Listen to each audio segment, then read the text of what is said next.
Slightly cliche thing to say, but for me, driving is freedom. It's this idea that that you can plan a trip, you can go on a road trip, and the experience is not just it's not just where the destination is, it's getting there. It's the roads that you encounter, it's the people you meet along the way, it's the conversations you have.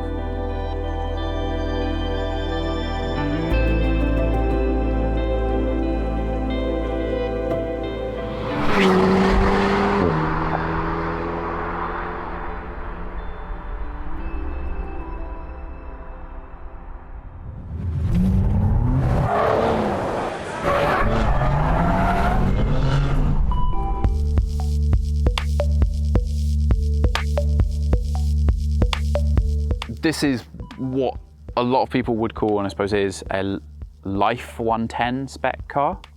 There is a tuning company run by a friend of mine called David Pook. He's an ex-Jaguar Land Rover engineer. His CV includes the Project 7 and Project 8, so he knows his stuff. He owns an A110, and a little while ago he started creating tuning parts for it. And this has almost a full suite. So it has lowering springs, about 20mm front and rear. It's got different wheels that are used on the GT4 race car.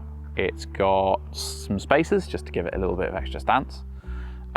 It's got a map on it, which brings it up to 310 PS roughly, and the standard 320 Newton meters of torque, just for gearbox longevity.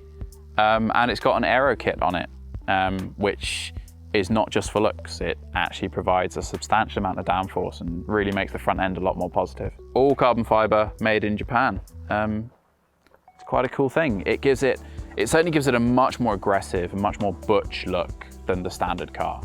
The standard car can look a little bit dainty at times, I guess. And this one is really squared off and a much more aggressive thing. This paint is what they call Atelier special color. Each Atelier color is limited to a total 110 units. So there's only ever going to be a maximum of 110 this color in the world. At the moment, I believe they're only on 24 maximum, so it's still a pretty rare color. This particular one is number 5 of 110. Fairly early on in my car journey, my particular situation becomes apparent. And while some people would know, a lot of people would know, in 2012, late 2012, I was hit by a drunk driver. I was walking home after a night out. I was pinned into a wall, and that resulted in me waking up a week later with no legs. And I didn't own a car at the time. My car choices and my car life in many ways. All of a sudden, manuals are off the table. Bad automatics were not necessarily off the table, but it really highlighted to me there were many cars that I could technically own because they have an automatic, but you just wouldn't want one. I was quite unhappy when I was forced into hand controls through no fault of my own. The nature of my driving changed, and it was a very difficult thing to deal with at first. It was really unpleasant. I had this idea in my head of what driving was, and I had to get used to a new idea of what driving was, and I had to start actually putting effort into looking for the things that are the same and the things that it shared. A question that I've certainly been asked lots when I meet people is, what does it feel like to drive with hand controls? And for me, this was a big deal, obviously, moving from normal 3-pedal driving to using my hands and having to have an automatic. It was really difficult at first, and it really forced me to consider what it was I liked about driving.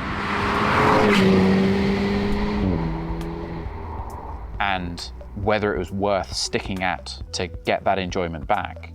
At first, I really didn't like my hand controls. They were new, it wasn't what I was used to, and in my eyes, it wasn't as good as what I had before. But over time, I really came around to this idea that actually my driving enjoyment was not just swapping my own gears.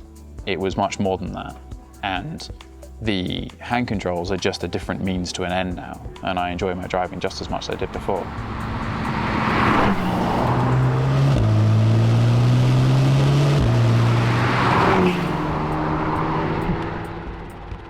You can modify any automatic to hand controls. There's a load of different kinds of hand controls as well. I use what most people would consider to be the most basic kind, called a push-pull setup. So there's a lever that's on a pivot just below the steering wheel. You push it to brake and you pull it to go. It's incredibly simple. It's hard linked to the pedals. Pedals are still there, so anyone with feet can drive it normally. And then other than that, there's no other real modifications needed. Some people choose to put a steering ball on the wheel, but on my sports cars, I kind of choose not to. It looks a little bit cleaner.